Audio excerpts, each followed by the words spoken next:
companies tend to move a lot quicker than charities, right? And so one of our earlier strap lines was not having charity left behind. And so that's why we really want to validate the use case by bringing in the donors ourselves initially so that we can go out to these charities and say, look, this is the tide, this is where donors want to go. It's within this asset class. Get on board, and ideally, we can help them do that. We really don't want charities to see what's happening with your micro strategies of this world or the US government and think that they couldn't be a part of that. They shouldn't be excluded. Bitcoin doesn't exclude. Anyone can buy Bitcoin.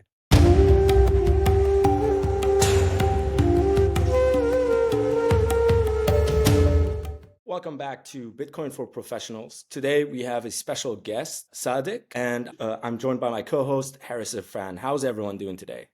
Good, thanks. Good. Thanks for having us, Ralph. Oh, well, thank you for joining us. I know you're extremely busy, Sadiq, and you made the time to join us today. So we'll just jump straight into it. I mean, a lot of our viewers don't know who you are, but you have such a fascinating and interesting background. Maybe you can start by, taking us back and walking us through your journey. I know you've had experience through government, civic engagements, and technology. So maybe you can give us a quick brief of your resume. Yeah, sure. So I started off after graduating with a maths degree. I actually worked in traditional finance. So I started off at HSBC, started in wealth and asset management, and pivoting into tech quite quickly within the bank. Interestingly enough, I worked on customer onboarding, specifically on the modeling of um, helping customers open an account within 10 minutes. And one of the big parts of that was screening for, say, sanctioned countries or politically exposed individuals, and then worked on the models of how we would flag up transactions, whether they were high risk or low risk. So it's quite ironic now working in like the Bitcoin field and industry.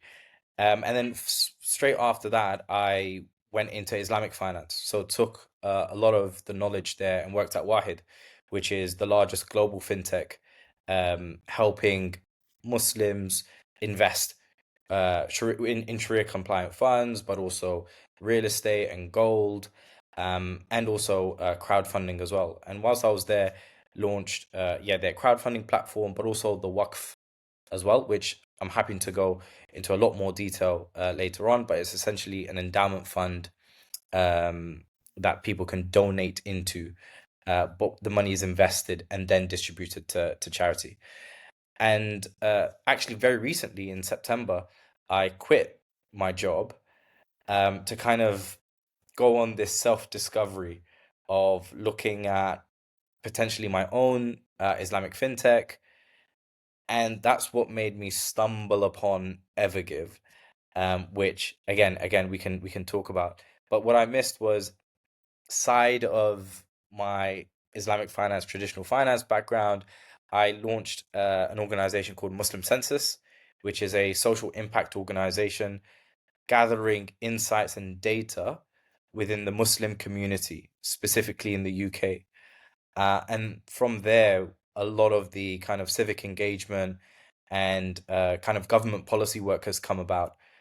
So helping Muslims lobby when it comes to student loans and alternative student finance, but also dealing with the cost of living crisis, the pandemic.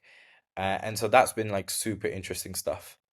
How did you manage that, Sadiq? Because on the one hand, you've got this traditional financial services job, and on the other hand, you seem to be doing a lot of civic engagement and social programs and so on. Is this driven by your faith, and how do you manage that time? I think so. One of the things I've taken from within my community and my faith is that the skills that you develop in your day job or throughout life will be questioned about what we do with those skills. And so I'm quite fortunate that I have this specific skill set that, whether it's entrepreneurship, whether it's understanding of finance, whether it's just being able to be like, understand, like working as a professional, right? Um, how can I bring that forwards? And so I was always on the lookout for opportunities. Went on several deployments, including Syria and Palestine, but that was kind of just, bringing food and aid to people, where I do believe everyone can do that. Whereas I had a specific skill set of, okay, I understand numbers. So what can I do in that space? And Muslim Census was just a perfect fit. That's amazing. Good on you, Sadiq. And I wish more people were more engaged and involved in that type of thing. But really happy to hear that and how you've aligned kind of your faith with your actions, using your skill sets for good. That's amazing. And we'll Yeah. make So sure, yeah. I feel like charity isn't just money. Charity is time, charity is skills, charity is um, what you can do with your hands as well, which isn't often forgotten. Yeah, yeah. Now, my favorite question. So you mentioned earlier Bitcoin. Mm, So, we ask all of our guests this question, and for some reason, it seems to be the hardest question to answer because it is difficult. yeah, What was your aha moment? Like, when did you come across Bitcoin for the first time? What was your first reaction? Were you yeah. skeptical? The first time I came across Bitcoin was in 2015. It was whilst I was at uni, and like a friend of mine was showing me how he's able to buy things with Bitcoin, and he's potentially running his own um, node, like in terms of process. I was like, what is this guy on about? He was a bit of like a, well, wouldn't say weird, but he was definitely a funky individual, right? So I just took that as, this is just some weird stuff going on, dark web. This, I know what this guy's involved in, and this all makes sense, right? And so I kind of left it there. However, in 2017, in my last year at university, that was one of the bull runs of Bitcoin, and everyone around me was investing. And it was mainly kind of like a get rich quick, this is going to the moon type initiative. And so that was my first time investing in Bitcoin, um, purely financially motivated. However, the first time I really understood the use case of Bitcoin was actually a few years later. A close friend of mine, who is Nigerian, it was 2020, 2021, when the SARS student protest was happening in Nigeria. And he was telling me how he couldn't send money back home to his family and his cousins who were part of the student protest. And so what his family were telling him to do was send Bitcoin. And he was telling me all about it. Like, oh, I sent Bitcoin to them, so that's how I'm transferring money to them. And I was blown away. I was like, what? Like, so how does that work? He was telling me a little about, but purely from a functional perspective. Nothing about the theory. It was just, they told me this doesn't work, so I'm sending this.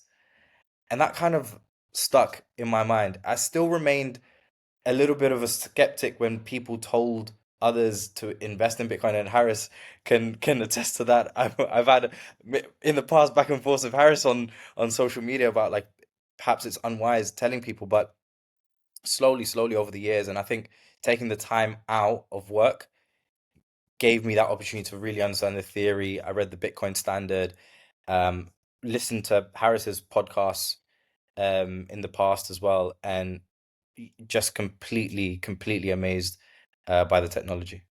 It usually does take those. I mean, I don't know whether it's 100 hours or 1,000 hours or what the number is, but it does take time. I mean, everybody has their aha moment, and then they come across some use case, some practical example. In your case, it was your friend who was sending Bitcoin to Nigeria.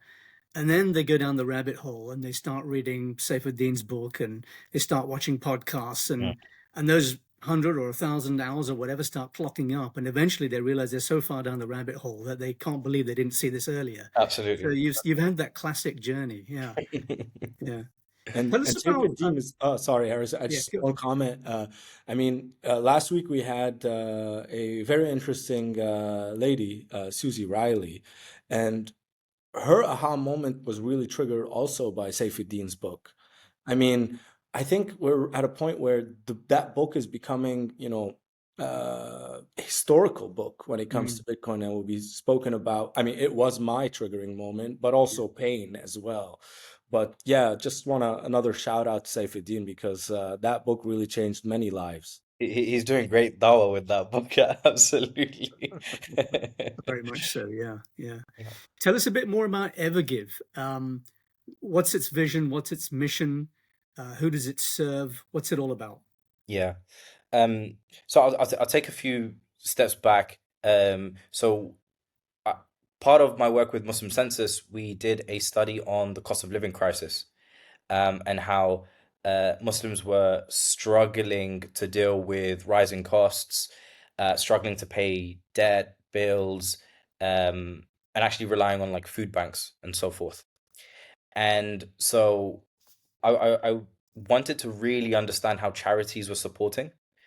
Um, and so met up with a number of CEOs within charities, with Islamic Relief, National Zakat Foundation. These are UK based charities, and try to understand what's happening and what's the kind of mission to kind of get these people out from the rot that they've fallen into.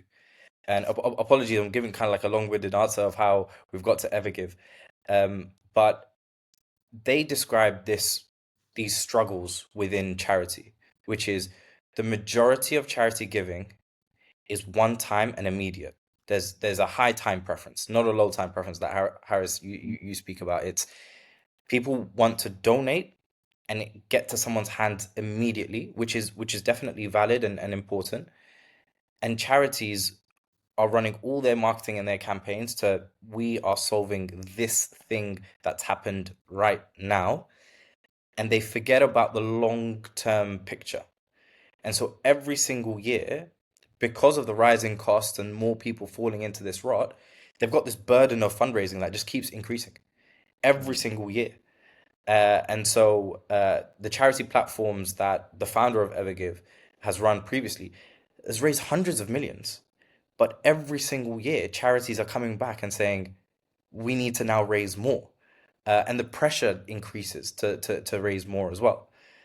And so we looked at these two and tied it in with the big piece is the third piece, which is in places like Palestine, in places like Syria, in Sudan, um, getting funds out, charitable funds out to the people that need it most is extremely difficult. Um, the largest charities struggle. The largest charities actually have to go through very covert ways, smaller organizations to even get money across to these countries. And so I was thinking, what would potentially be a solution to all three? I remember at the same time I'm learning about Bitcoin, and learning about the use case of my friend in Nigeria, but also the technology, reading books and podcasts. And we just thought, hang on, why aren't people just donating in Bitcoin, and holding this asset in Bitcoin? And so we spoke about whether it should be a Waqf, whether it should just be this vehicle that is immediate, so collecting Bitcoin and then distributes out. But we landed on the idea that there are there's a strategic Bitcoin reserve being built out in the US. There's companies building out their Bitcoin reserves. What's the equivalent charitable Bitcoin reserve? And that's what we're trying to build at Evergive. And maybe you can clarify the term Waqf.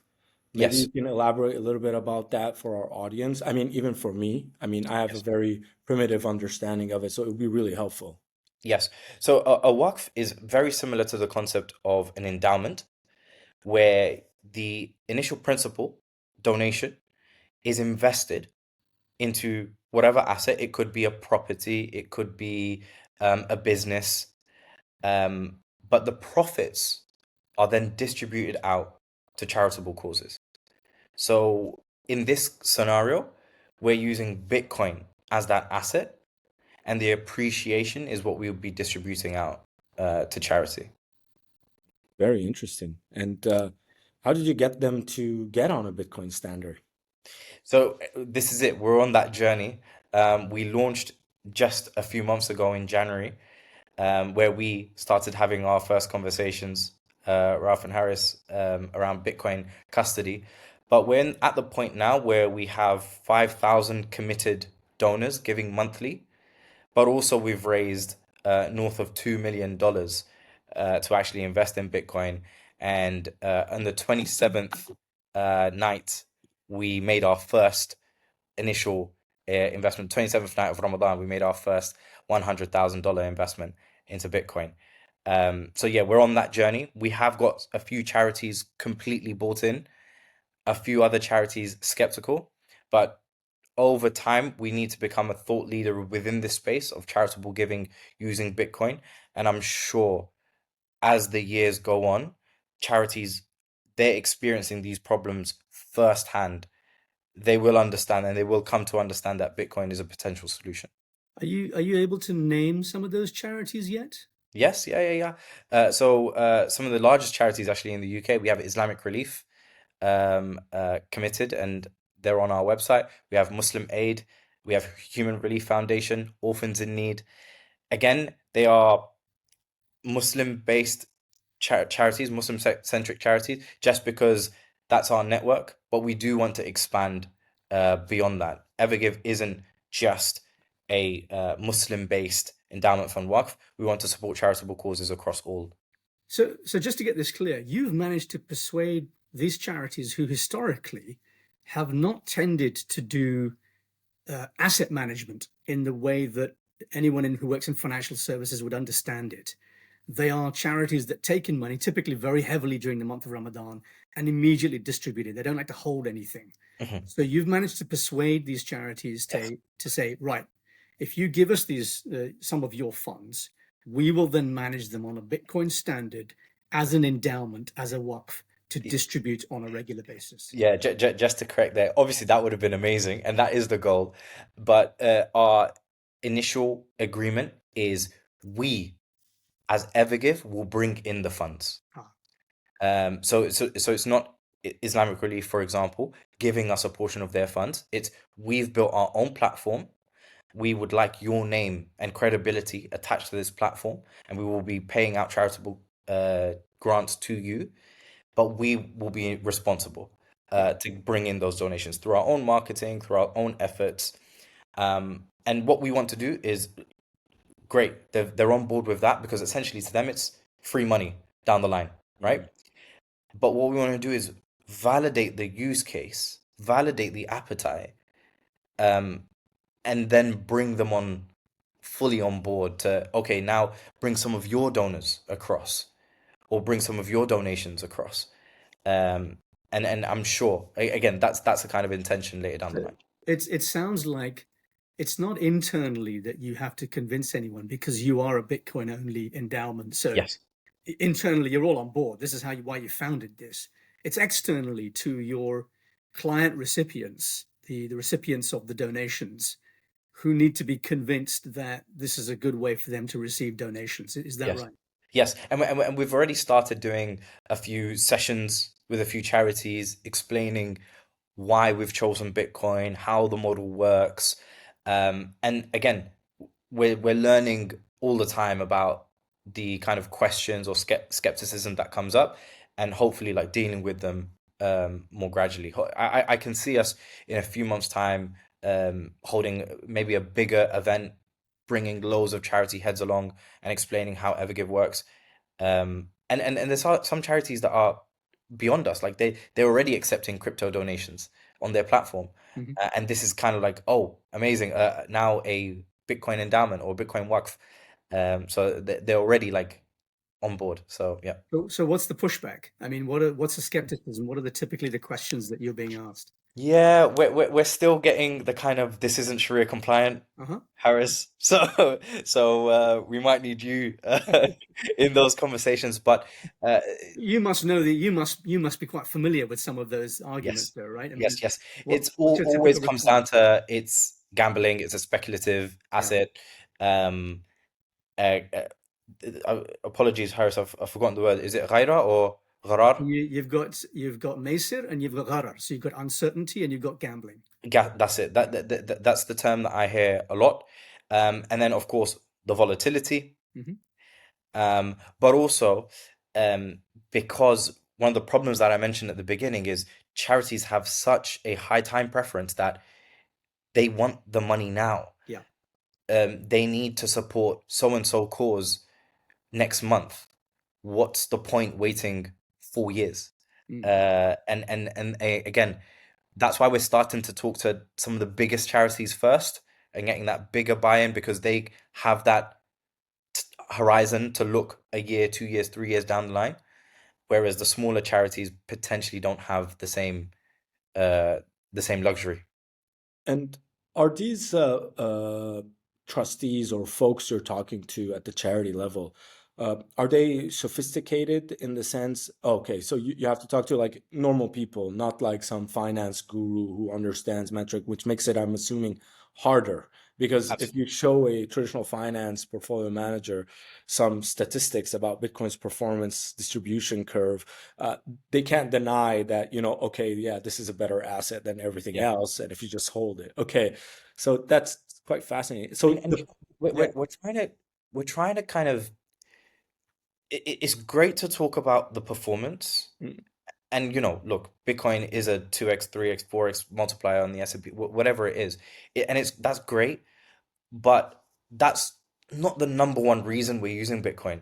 And so I really try and use that as a cherry on top. Like, oh, also it's this outstanding performer as well. But actually, I speak more on the technology and what that unlocks.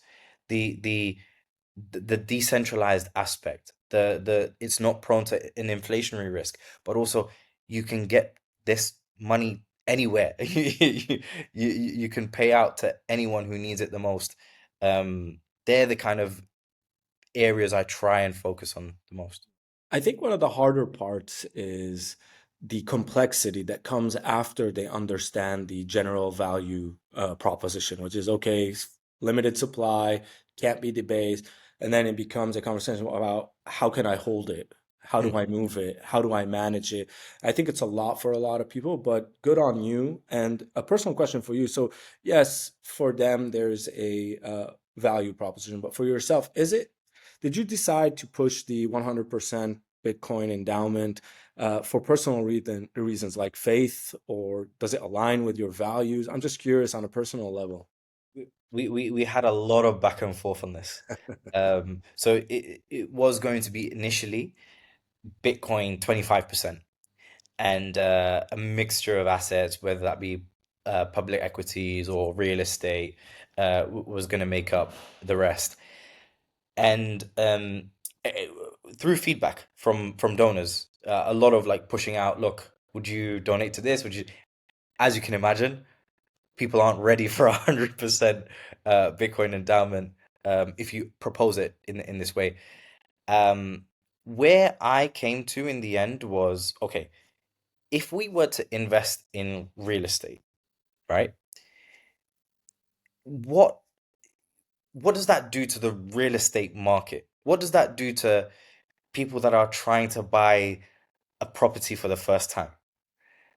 And I started thinking, is that moral for us to start just hoovering up loads of properties on streets and renting them out to high rentals per month, and also dealing with the maintenance, having to offshore that to estate agents and so on. It just seemed like a lot of hassle, but also a little bit unfair to people that are trying to buy property. Whereas Bitcoin, if we bought Bitcoin, it's better for everyone else. Like, if we start hoovering up and accumulating Bitcoin, that's actually good for everyone else. So in that sense, it made sense. Um, but then also we started thinking about a Waqf, an endowment fund, in and of itself. We're promising, or we're telling people, this donation lasts forever.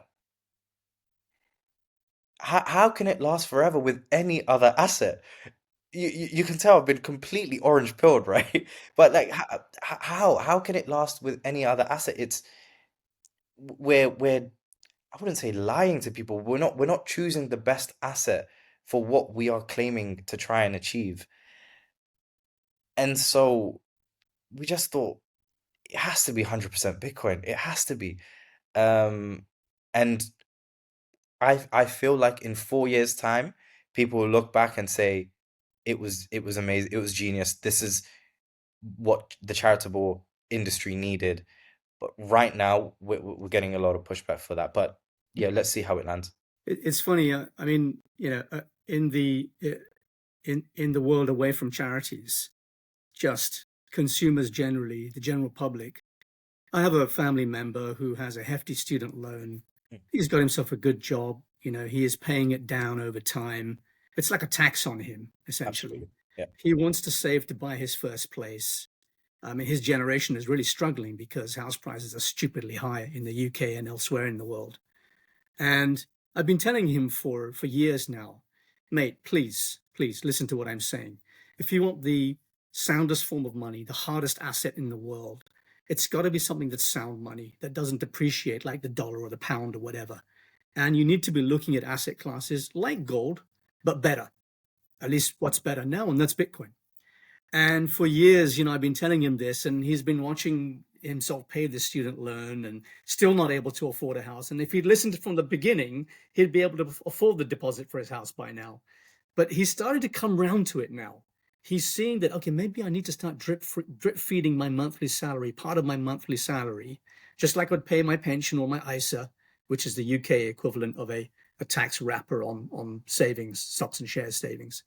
And now he's realizing that actually this hard asset is what will help me to pay down my student loan faster and to save up for a house faster than anything else that I could invest in right now. And if only I'd listened before, right? So this is the argument. There's a financial argument and there's also an ideological argument, right? Which is, I think, a tool that you can use with some of those charities you're trying to convince. And I think this comes down to a lot of the charities saying, well, we don't know if Bitcoin is halal. Some of the scholars have told us it's haram. And then they give you the FUD, gambling and uncertainty and terrorism and money laundering and blah, blah, blah. And all of this is nonsense and easily rebutted, right? But somewhere they've read this and it's stuck in their mind, it's anchored in there, and they can't get rid of it. So, it's not just a logical argument you need to give them. Sometimes you have to, it's hearts and minds, and you need to find that emotional pull and that aha moment for them. And for everybody, it's different. Yeah. And Yeah. I mean, just to add to that, Harris, it's been like 12 years of negative headlines on Bitcoin. Yeah. Every year, how many times? 900 times Bitcoin has been declared dead.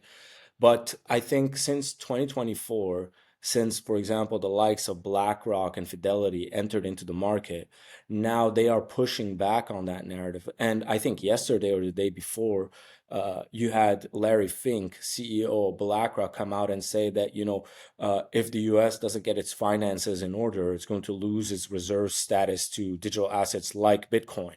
Yeah. So I think the same way TradFi took a while to turn the page after years of brainwashing, I think over time, scholars and the youth, because we've met a few younger scholars and they seem to be accepting of Bitcoin from a faith point of view. So the future is bright, if you Yeah. ask me. I'd like to be on the, and I hope your job becomes easier, Sadiq. Yeah. So all this kind of institutional backing and government appetite now makes it as good a time for a Bitcoin Waqf, Bitcoin endowment than ever before.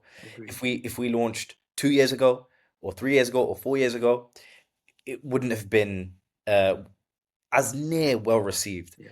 I mean, the FTX scandal that happened like around that time, right? And we could have died as a charity straight away. So it's as good as time as any, and we're hoping to take advantage of that. And also we've spoken to scholars who, again, Ralph, you mentioned, there's the likes of Mufti Faraz Adam, which we've had a conversation with the Sharia Review Bureau.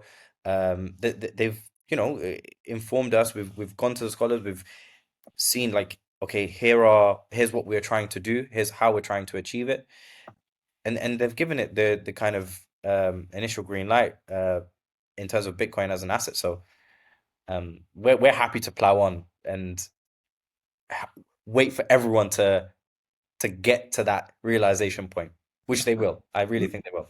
Even if God forbid, but even if there is some other event out there in which some exchange gets hacked, for example, there's a very simple answer that you can give them, which is multi-institutional custody. And I know that you're working with your on-ramp team on. You want to tell us a little bit more about that? Yeah, I mean, for us again, look, it's one thing to have your own money protected. It's a completely other thing to have charitable funds protected. There's a trust and an amana that people are giving to you when they donate this money. Even they're happy with it being in Bitcoin, but we want to go that extra step further, that we're putting the layers of security and credibility on how we're trying to perform things. So going straight to a broker and investing and holding it through the broker, a third party, it isn't good enough in my eyes, and I'm sure for our donors as well. And so that's why we wanted to work with OnRamp, with the number of the layers of protection and security that Ralph can explain in a lot more detail. But it's that trust and reassurance that we own our Bitcoin, Yeah. and can transact our Bitcoin how we see fit. And that's a good point. So, for our audience, just simply what MIC, so multi-institution custody, do basically, it reduces the amount of trust you have to put into a third party by dividing that total trust across three independent custodians. So there's no more single point of failure. So FTX, even if it were to happen with one of these custodians, the client funds or the charities funds wouldn't be affected because there are two other independent institutions that are holding two of the three remaining keys.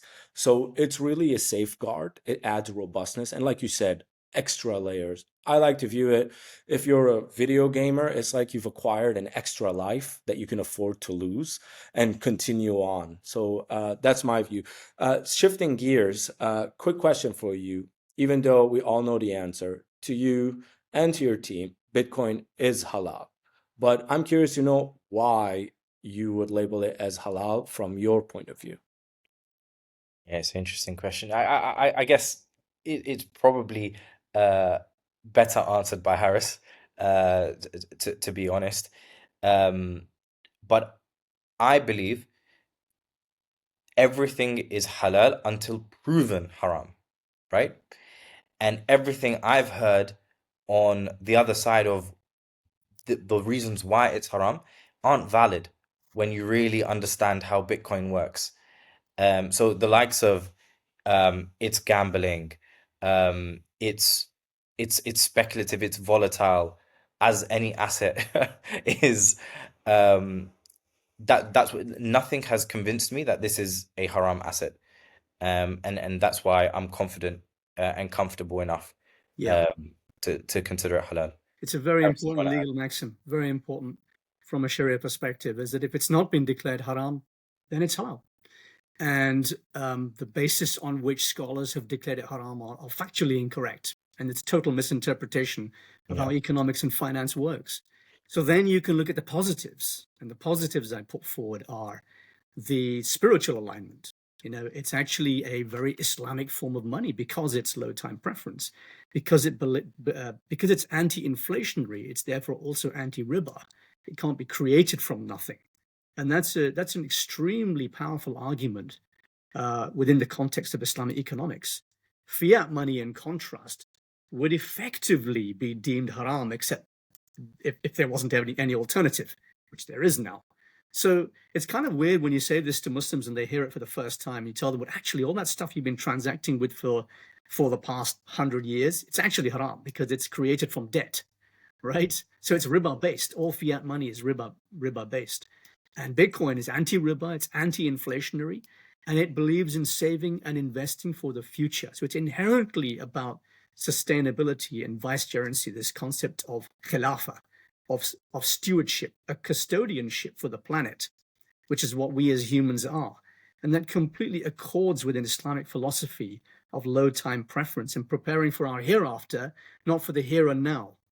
So I think these are the emotional arguments that can be complemented with this sort of non-negative arguments, which I Yeah. think are helpful when trying to convince charities. One thing as well, again, the the majority of people might not understand this, but it's for me, if there was no such thing as money and we wanted to like start again and create a form of money, fiat wouldn't make any sense. Right. Um, because how can you go from 1 to 10? There's no 1 to 1. Is there's no like alignment of checks and balances. You don't end up with zero again from all transactions. Whereas in Bitcoin, it is. There's no creation of new money in transactions. Um, so again, that's another thing. And one thing also uh, we have a few charities have mentioned is it's not backed by anything. Harris, I'm sure you've heard of that Yeah. as well. And that's the reason why it's haram. It's not Mhm. backed by anything. There's Yeah. not a physical asset. And I just kind of asked them is the internet haram? Hmm. The internet isn't backed by anything in the same way you're thinking. What's the internet backed by? Yeah. It's just Well, online, it's the digital. dollar is not backed by anything except violence. I mean, that's literally what backs the dollar. And if you want to use that analogy, so yes, the dollar is backed by the might of the military, which in a way is energy that's expanded to Yeah. maintain that system. Well, Bitcoin has a more peaceful form of energy, which is electricity, and it is actually being used to create positive social impact in a variety of areas by allowing sustainable infrastructure to be monetized before it's connected to the grid. So if you look at Africa, what Gridless is doing, they're connecting rural areas that have no power using, mini dams to generate electricity. And those projects are only able to survive because Bitcoin miners are willing to relocate there and pay for that electricity. So in a way, that adds to its halal Mm. socioeconomic Yeah. format, right? Versus the other side, which is destroying lives, destroying infrastructure, destroying families. On the other side, you're actually providing warmth, you're providing heat. It's just Yeah. fascinating. I think we'll get there. Yeah. Yeah. One thing I wanted to mention, which is a slight change of topic, which I found super interesting, is Muslims are known for their tendency to give, whether that be their zakat and or sadaqah. We are a very giving community. I saw some stats. I think the Giving blog published the crypto community are similar levels of giving, if not more. And so we're claiming Muslims, have this giving preference, but the crypto community have this giving preference. The Bitcoin holders have this giving preference. Why is that? Why is that? And I feel like I want to look into it a lot more, but I feel like once you hold Bitcoin, you align more with the Muslim faith almost in terms of like you need to pay it forward, you need to give back, Yeah. which is super interesting. Yeah. Which And I and just on that point, Sadiq, I mean, I've just spent this Ramadan trying to convince multiple Muslim charities to accept donations in Bitcoin. yeah, Only a couple of them are there at the moment. And it's an uphill battle, but I love the idea of you doing some research on this alignment between Muslim donors who tend to be, quite prevalent in any community, especially during Ramadan, and crypto holders mhm. who also are large donors. You combine the two, and it's a powerful argument for Muslim charities to accept Bitcoin donations. And Yes. I think why that is because Bitcoin removes a lot of the friction to actually donate. Yeah. Mm, So we had recorded a docu-series back in Lebanon with Peter McCormack about life after the state, and we visited a family that was struggling, like they were way before the poverty line. And just mm, because of that video, a person, random, anonymous on the internet, reached out and asked if he could donate Bitcoin to this family. And so we set them up so that they can convert that to US dollars, and it basically doubled their monthly income. just alone. And that wouldn't have been possible because that person didn't want to be identified as someone giving money from the West to a Middle Eastern country that's undergoing conflict, geopolitical tensions, but he still wanted to give, and Bitcoin allowed him to do that in a anonymous way and frictionless. Every month, he just opened his mobile phone, put the address, and just send it. There's no fill out this form. Yeah. Where are your source of funds? I mean, yes, that serves a purpose to protect in general, but I think it's over exaggerated, and it's actually hurting more the giving that you are talking about versus, protecting us as supposedly they're doing. So Yeah, it's really interesting. yeah, it's crazy. But that was a good tangent. Thank you for that, Sade. Harris, I think you wanted to ask and lead this question, leading the way for others. I know you have a few thoughts on that. You pointed it out earlier in our conversation, so I'll let Yeah, you have that one. that's right. Yeah. I mean, as I said, this Ramadan it's been a challenge for me to speak to multiple charities. And it's very nice. You get invited to these iftars during Ramadan, and everybody's, they're on a drive to try and raise funds. And I make it very clear to charities. I say, look, if you don't accept Bitcoin, let's not bother having this conversation. Because now there is a community of donors out there who store their wealth in Bitcoin. And they tend to be higher net worth individuals who can give a boost to your coffers. So, how about it? And I find this a very challenging conversation. What do you think needs to happen for them to consider Bitcoin seriously? What happens next? What's the killer argument here? Well, really difficult question because I've been in those conversations as well, Harris. What I would say is the momentum that is building um, started last year with BlackRock's endorsement and with Larry Fink. He's been titled the CMO of Bitcoin. He's continuing to push that out. Um, and then now we have uh, the largest country in the world talking about building out their Bitcoin reserve, even publicly discussing the prospect of selling other assets to reallocate into Bitcoin. The momentum will continue to build. Companies, governments, sovereign wealth funds will continue to accumulate. And people, most importantly, people on the ground will demand Bitcoin. We use Bitcoin they will come out and say, look, in Palestine we use Bitcoin now. In Gaza, in Syria, in Lebanon, in Sudan, in Nigeria, we want to use Bitcoin. We want to receive funds in Bitcoin. Zakat is meant to be hand to hand, for example. Give us Bitcoin. Don't give us this fiat currency that has a current plus 100% inflation rate. Um, so I do believe it's going to be two-pronged of institutional pressure of, oh my gosh, look what's happening here. We're missing out on this financial kind of golden train, but also on the ground impact. People need it on the ground. Um, that's what I feel, and it's bubbling under the surface. I really do believe it's only a matter of moments now. Yeah. But again, Well, Harris, you're closer to those conversations. well, I think Um, that's a powerful argument. mm, Actually, I think this idea that you're going to get left behind. Look at what's happening in the US, Strategic Bitcoin Reserve.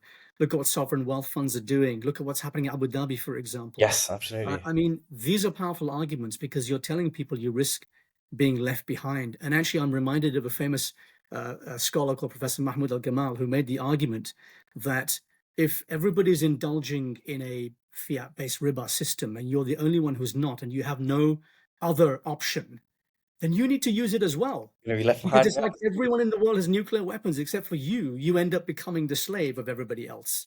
So you have to do it because it's just game theory. And that was his argument.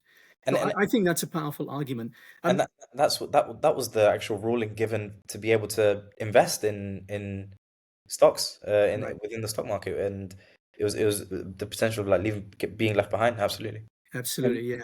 I and think I we're think coming. Go Oh, ahead. yeah. So, and on that point, so one thing I've realized, so companies, charities, institutions, they're made out of people, right? And one thing we've noticed, and we're starting to notice more of, is that 2 years ago, before the ETFs, it was career suicide to be an advocate for Bitcoin at your company. But that's starting to change where, if you're not at least exploring Bitcoin, that might be career suicide Yeah. because everyone else seems to be getting on that train. And if you're going to miss out, your company is going to be in a much worse position than it was. So I think now we're starting to see this shift, and FOMO is a real thing. Yeah. And I think in a lot of ways it could be a good thing, especially when it's with regards to the soundest money. And companies tend to move a lot quicker than charities, Mm. right? And so one of our earlier strap lines was not having charity left behind. Um, and so that's why we really want to validate the use case by bringing in the donors ourselves initially, so that we can go out to these charities and say, look, like this is the tide. This is where donors want to go. It's within this asset class. Get on board, and ideally we can help them do that.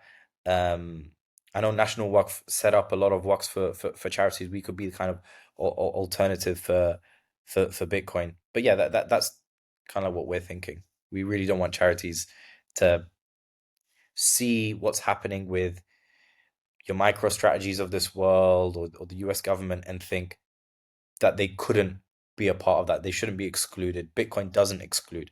Anyone can buy Bitcoin. Yeah, I Well, love that. we're coming to the end of our pod, and I guess I have a final question I want to ask, and then I'll hand over to Ralph to close up. What do you think the next 10 years holds in store for Evergive? What does success look like for you? Well, in my dreams, it's one thing. So definitely by the end of this year, we want to have 10 million USD invested in Bitcoin. Um, and we want that to kind of really exponentially grow as the years pass. Our target is in the next 20-25 years to have $1 billion fund, which does sound insane. But we want a lot of buy-in from donors. We want, hundreds of thousands of donors giving monthly a certain amount. And we're quite confident that the asset Bitcoin will do the rest. Yeah, that's the beauty about Bitcoin. It does a lot of the heavy lifting for you without having to be a triple PhD, CFA, CPA, understanding every literal detail. I mean, it's funny. Just before we close off on that story, so I used to work in TradFi before in the institutional asset management space, and sometimes I bring up Bitcoin to like double PhD slash CFA portfolio managers that were managing like 10 billion in AUM for like one of their equity funds. And I'd be like, what do you think about Bitcoin? Like, it's a scam, it's a Ponzi scheme. And then deep down, I'd be looking like, I'm outperforming every single one of you. And you have a 40-year history of finance. So, yeah, but we'll close it off. Sadiq, thank you so much for your time. This was really a pleasure learning about your journey, your Bitcoin journey, and about Evergive and what you guys are doing. So, I'm going to give you the platform here. Where can people find you? How can they help? How can they donate? And we'll make sure to include that in the description below. But the floor is yours. Yeah, it's a pleasure speaking to you both. I think first of all, in terms of asks from your community, is we're looking to support charitable causes that ideally are like pro Bitcoin. So if you have uh, ideas or charities that come to mind, would love to collaborate with them. And then secondly, please reach out, let us know how we can improve. We're soon to be publishing a public dashboard so you can keep a track of how much Bitcoin we're holding, and the payouts that we're doing. That should come in the next few weeks. So yeah, you can go follow us on X. My name is Sadiq Dorasat. You can search that, or Evergive with an underscore. And then yeah, we're on LinkedIn, on Instagram as well. So yeah, give us a follow, share our work, but give us some feedback because we're gonna need it for sure. Well, amazing. Thank you for joining us on Bitcoin for Professionals, and we'll see you all next time. Thank you, gentlemen. Thanks. Thank you. Take care.